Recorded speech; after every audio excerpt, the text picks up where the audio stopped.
Hi, this is Joe Bonnier for FastPitchPower.com. In today's video, I want to talk about preseason conditioning and fitness testing for softball athletes.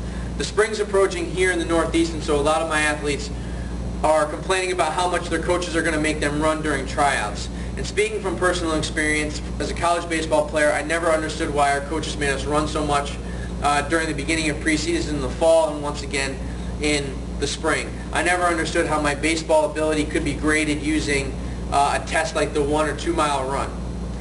Years later, as a fitness professional, I still can't make the connection between today's aerobic capacity or endurance ability and tomorrow's sport-specific ability, because there is no relationship. However, as a fitness professional, I now understand the relationship between general fitness capacities, including aerobic endurance, including strength, flexibility, ownership over basic exercises and movements.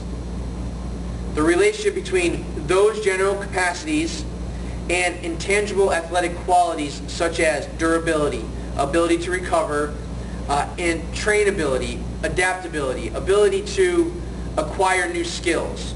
And these are intangibles. They're all interrelated, as you can tell. These aren't your athlete's off-season goals. Your athlete's off-season goals are to get faster, to get stronger, to throw harder, to hit home runs. Okay? The things that allow them to develop, all right, the things that allow them to accumulate more complicated skills, more complex training strategies, to endure higher volumes, more practices, more workouts, more tournaments, are supported by general fitness capacity. And in adolescence, this is so important. All right, to build aerobic capacity, to build movement economy. Okay, movement economy is really, it's built through a combination of strength training and mobility or flexibility training. So the ability has good strength with free range of motion throughout the skeleton. Okay? Now, as I mentioned, the issue with preseason fitness testing using exclusively a generic fitness test like the 2 mile run time to grade your softball athletes is not the test itself. The test itself isn't going to hurt your athletes. Okay?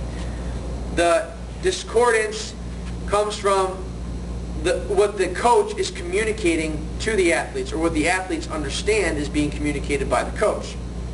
That what is actually being assessed is general fitness capacity. That general fitness capacity, that level of general fitness, is what's going to keep your athletes healthy over the course of a season. It doesn't determine how hard or how hard you're going to throw or how fast you're going to run today during tryouts. It's going to tell me if you're going to be able to possibly maintain that level of performance over the course of the season moving forward. Athletes, if you're highly powerful and you're highly electric, you throw hard, you're a good hitter, but you don't have the general fitness capacities to support the higher level skills, you're going to break down. You're going to have lingering issues over the course of over a season. You might even incur a debilitating injury out of nowhere. Okay? Your body breaks down, mechanics break down, but mentally you're still stepping on the gas pedal, trying your hardest through using a body that is now broken down. Something's going to break down. Somebody who has a better foundation of general fitness qualities is going to be more durable over the course of the season. Aerobic capacity and general cardiovascular efficiency is utilized by the body to recover in between days worth of training, from team training on Monday to skill training on Tuesday, strength and conditioning on Wednesday, tournaments over the course of a weekend, over the course of a summer, with minimal days rest.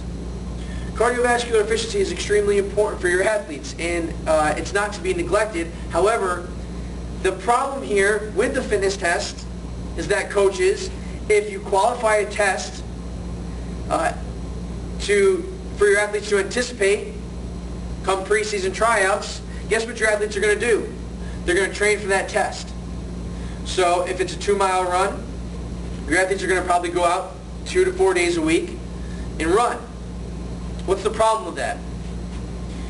Running itself, aerobic exercise itself, is very limited as to how many fitness capacities it benefits. Okay, so when you go running, surely your cardiovascular system is being improved. However, you're not getting stronger, you're not getting faster, you're not getting more flexible, you're not building core stability, and you're certainly not supporting many other physical qualities that support the development or performance on the field, okay, other than cardiovascular efficiency and possibly ability to recover. In fact, if you don't balance endurance training with strength and flexibility training, you can become less flexible, you can become actually weaker.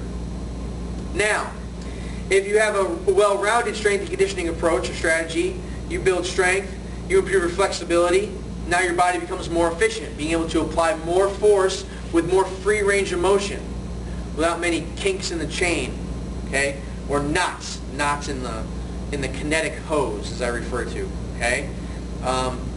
You get better mobility, you improve your force development, and you do work on aerobic capacity, and by the time spring comes, you do well on your preseason fitness running test, and you're faster than everybody else, you're stronger than everybody else, and you feel better than everybody else after the workouts and after tryouts. And over the course of the season, you're less likely to incur any injury. And so you see, coaches, if you qualify a test, your athletes are going to train for a test. That's really the biggest issue here.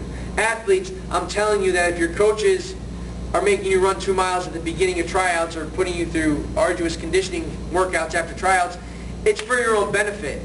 And you should be incorporating some conditioning into your workouts. But don't confuse this with having to go for 2 to 3 mile runs or run for 20 to 30 minutes every day. I do no direct aerobic capacity training, which would involve training the body, doing aerobic related activities for 20 to 30 minutes straight with my athletes, my young adolescent athletes. But they're working out with me doing flexibility, core, strength, some interval type conditioning exercises for 60 to 75 minutes, a couple times a week, over 3 to 4 months. By the time they have to try out and run 2 miles, it's not that hard of a test. They don't feel it's not that hard. Okay? So there are different ways to go about it, and a more appropriate way for a strength and power athlete is to ensure that you focus on strength development in the comprehensive physical qualities and not just endurance ability, because that's what your coach is going to make you do. Okay?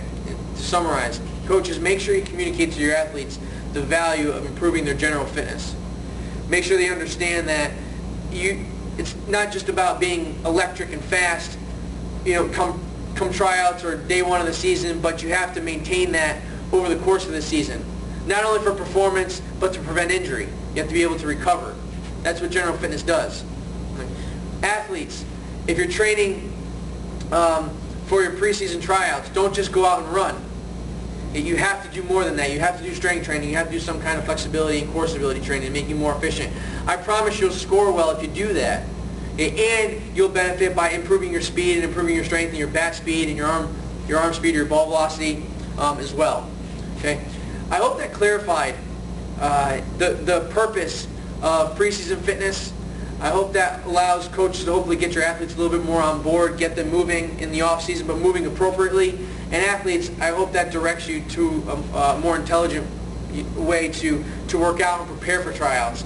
It also kind of calms any anxiety down about tryouts, okay? Because you should not be being graded, your softball ability should not be being graded on endurance or general fitness test. However, that's a red flag for you if you don't score well in the general fitness test, that you might be a great softball player now, but eventually you're going to break down, you're going to have some issues.